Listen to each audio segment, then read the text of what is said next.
We got Alex Beddows, senior artist at Level 5 Gaming in the UK.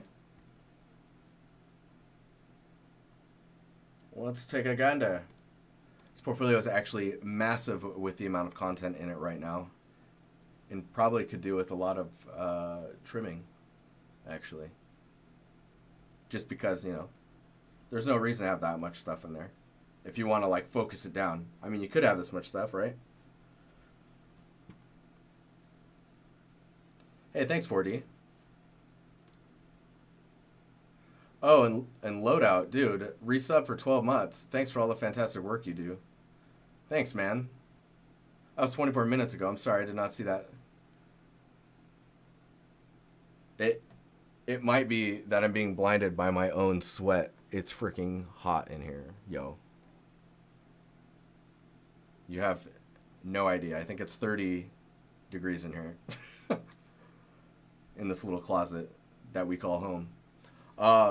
Yes, so this portfolio is pretty beast. There's a lot of stuff in here. I would actually start paring down things that, like, I want to know what your interests are. It looks like you're starting to dive pretty deep into substance and just making substance materials. Let me see what you were saying in here about your goals. Second review, message me if you think it isn't worth. I mean, there's a lot of stuff in here, man. Last time we reviewed it, I think you were here, maybe here. Now you have all this stuff. So it looks like you've gone down the material route.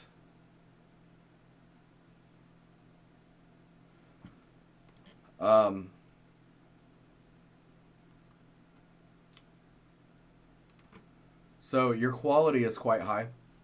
I think that we'll just do this. I do like that you're splitting up your stuff into these subcategories now. So if you click these, you can break them up. 2D art, huh?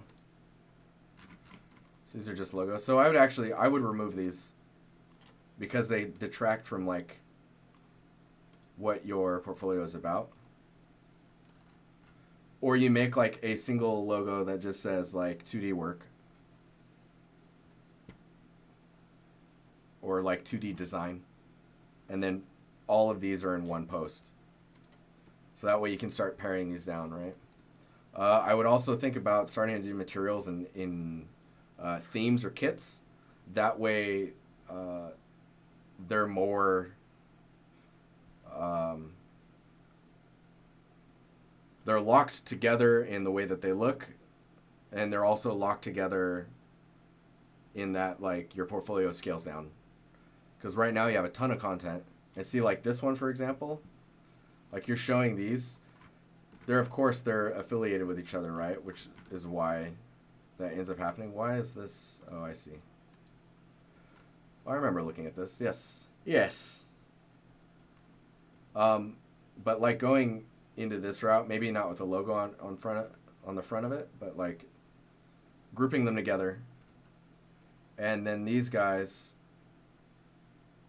and maybe this one, I would start removing or adding them to your blog based on, like, if they're finished work or older work. Yeah. I'm trying to think of other things. Material-wise, I think we talked about this one a little bit. So the shell casings for your shotgun shells, look pretty... They look really big. So I'm like sweating so much. Sorry, guys. Those shells are huge, and then these leaves feel very like cut out. Like they don't really feel correct in this. I think it's the range of the height map between like the little details in the leaf and the leaf itself. The range is so great that, like, as you displace it, you're displacing it so much that they start to get this kind of like shell structure set up to them. Oh, Frost, you just reminded me that you can't see me. Thanks, man. I'm like constantly wiping my face. Um, yeah. So I think this is interesting. What is this? Why is that line there? What's going on here? This is cool. I mean, I think this material looks like it's almost done. Like where the water puddles and stuff are, I would love to see a little bit of gunk buildup that's floating on top of the water that kind of accumulates along the edges of stuff. So that way it kind of like frames the puddles themselves.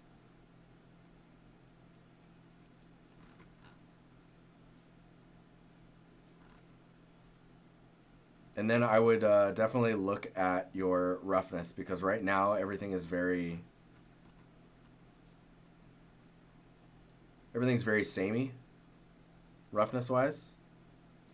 Like the roots, for example, will tend to just become more saturated and soak up the water versus being really shiny.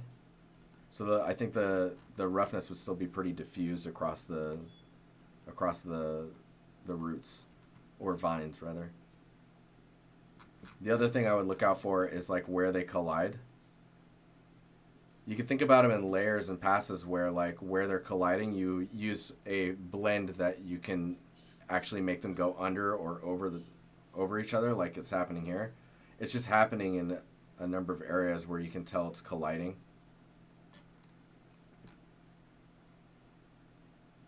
And then yeah, I think that's it for now. I don't think the material is done. It's getting there. It's not done yet though. Like all of your leaves should be on top of the vines, I think. I don't know how they would get under them. But yeah, this material is pretty cool. This one I really like. It just has that kind of micro roughness and kind of tooth that you're expecting. I'm just skimming through these really quickly because, man, there's a lot of detail. This one's cool. See, this one again is lacking the range in the color. I guess it is mud, right? Mud's kind of samey in the colors. I think as these go up, it'd be pretty interesting as the water rises. It'd be pretty interesting for you to also use the mask that is the water to remove where little plants and stuff are, so that you never have water or like leaves that are submerged when you're scaling those around. I know that wouldn't really work in Unreal unless you were actually bringing the substance in itself, but yeah, just a thought. That's interesting. This I can feel the wetness of this. Like if I were to step on that, oh man, it would be terrible for my shoes. We'll just say that. Let's scroll through some of these other things real quick. So this one's pretty interesting. I think the metal is kind of lacking that kind of reflectivity look that you're expecting on the for metal. It would also help separate it from the wall, and maybe the mattress was a lighter value that would really help. Just because everything is very much in the same color palette.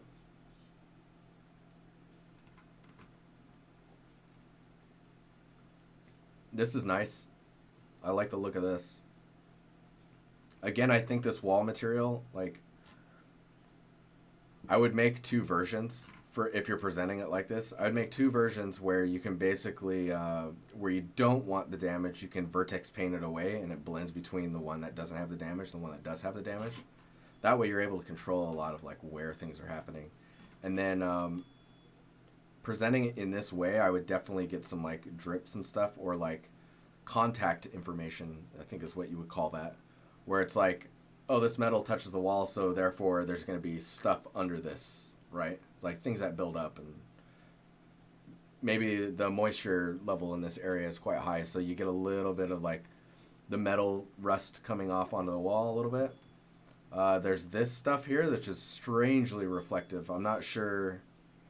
Like that should be more like these should be inverse. Like the paint should be probably the more reflective of the surfaces. And then you've got the rebarb. Like I think the order for which reflective to most reflective to least reflective, or least rough to most rough, would be, you'd go paint would be least rough, but it would have variety on there, right? Then you have the wall, chalky wall stuff would drastically drop in roughness value to where it's, or drastically raise in roughness value, I think is the way we should be saying that, where it becomes more rough. And then the back wall material here should be super rough, and the metal rebarb stuff would be probably just as rough, or maybe similar to the wall material here. Yeah. Because right now it just doesn't feel, none of this feels accurate, and the scale of things is very strange. Like the size of this light must be huge because those bars are super small by comparison. So watching out for that stuff is going to be important. This one's interesting because we reviewed it before, and I think where it's lacking is the snow kind of just shows up everywhere. I think it needs to be much more in like the directional. Like usually on the Y is where you would, on the Y axis or Z axis, depending, is where you would see the snow accumulation. Droppy, what's up, man? Droppy hop.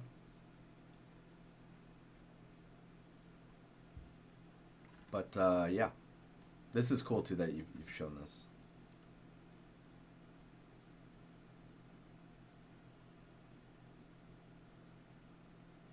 Sure, Spooky. Ask away. Was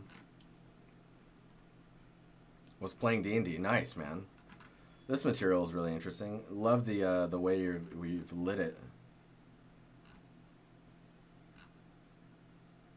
It doesn't really show much of the tooth of the material, but I mean, this is an interesting angle as well.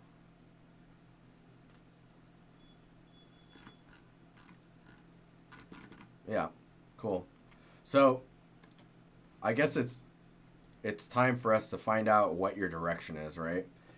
If you're going down the substance route, like just keep going, keep pushing your materials.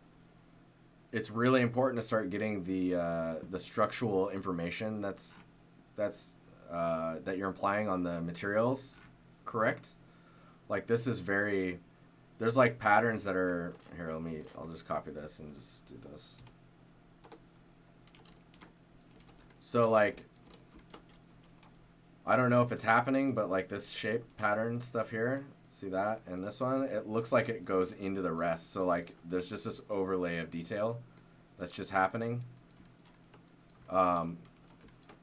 Separating those all out and getting context to it is going to be important. And then finding a way to get like, right now you have the information going like this, when it probably needs to go along the curve. And also not as strong. Like this one looks pretty interesting, but again, it's very, very strong. This stuff looks pretty cool.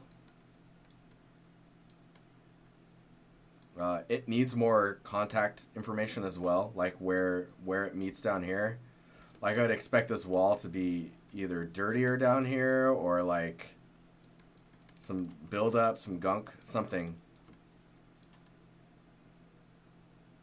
And like, why would this spot dip in like that, whereas like most of the rest wouldn't?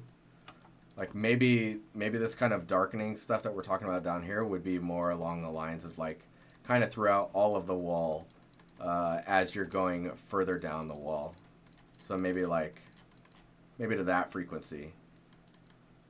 Does that make sense? And you can see I'm already doing it where I'm creating that curve that I was talking about, where you have like a higher point and then the kind of like lower points on the side. So you just do this. But yeah. I will get to your question shortly, Spooky. I will answer it, rather. Look at that. It just pops up here for me like that. That's nice. Yeah. I mean, I don't have too much else to say on your portfolio. It just looks like with the direction that you're heading, you really, really need to pay attention to roughness values and working on your albedos and portraying materials accurately. Like, start taking pictures of stuff and getting really close to things. Like, there are times when I walk around outside with a little, this sounds super weird. I walk around outside with a little spray bottle and take a picture of a material surface and then mist it so that it becomes damp or wet, and then take a picture of it again. That way you get the contrast of what happens when it becomes wet as well. And you get a little bit of a cleaner visual on like some color breakup as also if you need to do some color sampling. But yeah. I think that's all I have to say about your portfolio for now. It's pretty impressive. There's a lot of stuff here. I think paring it down and cleaning it up a little bit so that it's not so like, bam, check out this wall of stuff is probably where you need to be heading. And then if you want to go down substance, do it. Keep going. Keep it going. Anyways, next portfolio. And then we're looking at Discord stuff. The Discord stuff. Yes, be right back.